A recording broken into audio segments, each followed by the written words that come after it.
All right, guys. Injuries we had from the game. Renardo Green had a toe, didn't return, and Brindle pulled his hamstring, didn't return. Go ahead. It was a great win against a really good team that had won 3 out of 4 coming in. What are you most pleased with tonight's victory, and what did you say to the guys? I was pleased just how much of a team effort it was. We thought we had to win that game a certain way. I mean, even last night talking about how we felt we needed to run the ball, definitely. I challenged the team, saying I'd like to get 40 runs called, but that's not just an offensive thing. In order to do that, you got to play defense like we did tonight. You got to play special teams like we did tonight, and to be able to them allow us to pull that off was huge. Bryce Huff and Chase Lucas both had a history of kind of like where they were not the guy anymore, one on the practice squad, one not really playing for his former team. They come here and they've been making plays today, both of them making some huge plays. What can you say about those two guys on the defense? Yeah, they made a bunch of big plays today. I mean, the strip sack was huge. Chase stopping him on that 4th down. He wanted that pick 6, but it was a hell of a job. Just being ready. Losing Stout late in the week, being ready for his op. And then Huff's been doing it all year, and Chase did it all offseason and got his op today. I would probably ask you a version of this just about every week, but what can you say about what Christian has just meant to this team through the first half of the season? He's huge. I mean, he's the most consistent player I've been around. I mean, he just allows you to stay on track. He gets every yard in the run game and more, and what he does in the pass game just it's rare you're going to throw the ball to him and not get a completion. I get the assumption maybe Purdy and Pearsall back next week. What kind of achievement do you feel like you've gotten basically without a ton of guys? Maybe get those guys back next week to go 5-2 to get through these games. I mean, I've been proud of all the guys, just overcoming a lot of stuff. I mean, offense, just what we went through that stretch without Kittle is nice to get him back today. Just the wideouts being banged up all year. I mean, this was the first week this year that JJ's been able to practice, and I know those guys are all just battling to get out there, and how Max stepped it up with Brock being out. The amount of defensive guys today who stepped it up. We all know all the eyes were on Tatum and how well he played, and he went out for the series early in the game and was able to come back in and play unbelievable. Luter stepping it up today with Renardo going out. We talked about Chase. It was awesome.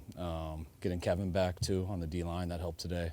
But just real proud of our whole roster and all the guys that have stepped up throughout this year so far.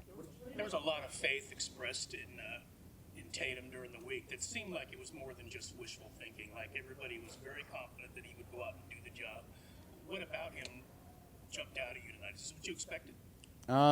Yeah, I mean, I got to watch in detail once I see the tape, but I mean, Tatum's a real good linebacker. We were excited to get him out of college. We were excited having him all last year when he made the team, and we've been excited about this offseason. So you never know when your op's going to come, and unfortunately his came with a bad injury to Fred, but he's been ready for this moment for a while, and I mean, no one doubted Tatum at all. What did it mean for you guys to have Fred here tonight? I mean, love having Fred here.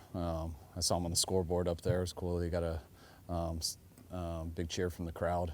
He had a big surgery this week, and we saw him on Saturday when he got back in the building, but awesome to have Fred around. When you're thinking 40 runs, is it like only 39 to Christian in your mind? Or really, I mean, it does seem like he is the guy to go to. Is that something you think going into it, or is it just develops as the game goes? You mean going to him on those? Going to him, throwing to him, I'm just saying. No, I mean, that was the first time we looked at a game that way this year prior to the game. We just felt, just based off how their team was and stuff, that was just a goal of ours that we thought it would give us the best chance to win. But that's, you just can't just run 40 runs, though, unless everything's going right, as a whole team. Definitely didn't think when I said it last night that all 40 were going to go to Christian, but he is our starting back, and he doesn't come out that much, so we knew the majority of it would. But I thought Brian had a few big runs today. There's a couple I thought we were going to lose yards on. A few guys unblocked in the backfield. He ended up getting positive gains on it. And I thought Mac made a couple of plays scrambling, too. How much of a team thing is it to be able to hold Bijan Robinson down to what you did? A huge team thing. I mean, he's as good as there is. Everyone knows that. You need 11 guys swarming to the ball. If that guy gets too much space, I mean, it's just hard to touch him. I thought we limited the space he got. You try to limit his opportunities by doing good on third down, getting him off the field, and you try to limit how much they can do with it by keeping the ball away from him. What do you think of the run blocking tonight? It seemed like McCaffrey wasn't getting hit in the backfield nearly as much. Run blocking seemed real good, and for us to run the ball that well must have been pretty good. Sense Kittle's impact in that regard, both as a blocker and maybe the attention that he draws. Yeah, I think it always helps having Kittle back. Kittle's as good of a blocker as there is. You know, other guys have been doing good too, though, so not to take anything away from them in terms of the run game and stuff. Kittle would have liked to get him some more passes tonight, but it was awesome having George back. I think it should be a 3rd and 13 throw to McCaffrey. What was the call there? What you saw in that play?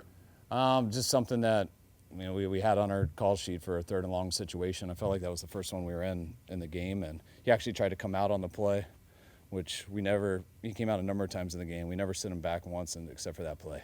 I looked at him and said, go back as long as you're not hurt. And he knew the deal, and he went back, and it was a hell of a play, hell of a throw. Randall's been an Ironman for this team. I think the number was 58 straight starts. How do you think the guys adjusted up front? I'll know better when I watch the tape, but I thought Hennessy had a real good offseason with us. Really enjoyed him throughout OTAs and training camp, and I felt I didn't notice anything go bad when Brindle went out. So Hennessy must have been ready for the opportunity, went in there and allowed the offense to keep going, made the right calls. I'm sure he blocked well because of the results that we had. So sucks losing Jake. He's been a stud for us. I got a lot of respect for Jake and how much he's helped us. And it's just a hamstring, so I know he'll be back soon. But it always does take some time. But it's nice to have Hennessy step it up and play well too. How important was them not getting able to get the field goal attempt at the end of the first half? And were you aware that when the ball went up, there might be a chance there was a 10-second runoff if the penalty was called?